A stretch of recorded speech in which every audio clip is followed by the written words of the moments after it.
Gaza में युद्ध की वजह से इजराइल चारों फ्रंटों से घिर चुका है।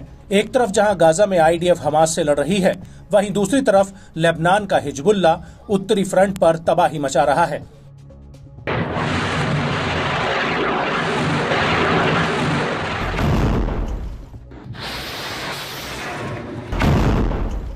और इसी कड़ी में यमन का हूती इराक और सीरिया के प्रतिरोधियों के साथ मिलकर इजराइल पर रह रहकर ड्रोन और मिसाइल हमले कर रहा है, जिसकी काट अभी तक इजराइल के पास नहीं है। इन तीनों ही मोर्चों पर इजराइल रक्षात्मक पोजीशन में है। मतलब इजरायली सेना सिर्फ इन संगठनों के हमलों को रोक रही है, न कि सीधा उनके ऊपर हमले कर रही है। और अब इसी कड़ी में इराक के प्रतिरोधी संगठन ने इजराइल के ईलत यानी उमल रशरश पर एक बड़ा हमला किया है। इराक के प्रतिरोधी समूह का कहना है कि उसने ईलट में आईडीएफ के एक अहम ठिकाने पर हमला किया है।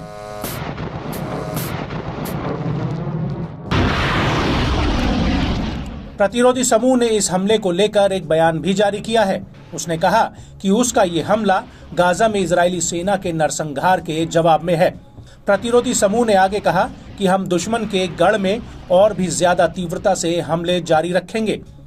प्रतिरोधी समूह ने इस हमले का एक वीडियो भी जारी किया है, जिसमें इराकी प्रतिरोधी समूह के अल नुजामा मूवमेंट का सेक्रेटरी जनरल शेख अकरम अल काबी दिखाई दे रहा है। काबी इस ड्रोन हमले की तैयारी करता हुआ दिख रहा है।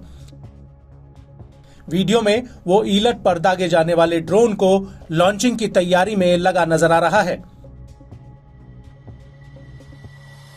प्रतिरोधी समूह के इस वीडियो में कुछ लड़ाके पहले तो एक लॉन्चर को तैनात कर रहे हैं और उसके बाद उसमें एक ड्रोन फिट किया जाता है, जिसके बाद सेक्रेटरी जनरल शेख अकरम अल काबी ड्रोन को तैयार करते हुए नजर आता है और उनके साथ कुछ लड़ाके और नजर आ रहे हैं।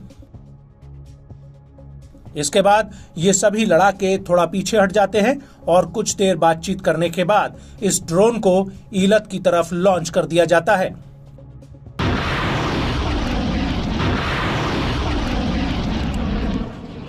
आपको बता दें कि इससे पहले प्रतिरोधी समूह ने दावा किया था कि उसने 16 जुलाई को इजराइल के मालीम बेस पर एक हमला किया था। वहीं लेबनानी न्यूज एजेंसी अल मयादीन ने अपनी एक रिपोर्ट में कहा था कि इराक से 3 हमले इजरायली टारगेट पर किए गए थे और ये हमले खान यूनिस शहर के अल मवासी कैंप में इजरायली हमलों के जवाब में किए गए थे, जिसमें करीब 90 फिलिस्तीनियों की जान चली गई थी।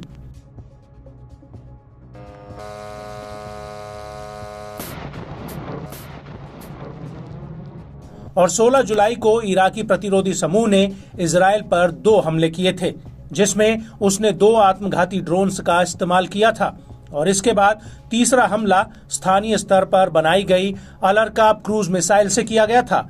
हालांकि इन हमलों से इजराइल को कितना नुकसान पहुंचा था, इसको लेकर इजरायली मीडिया से भी कोई जानकारी सामने नहीं आई थी।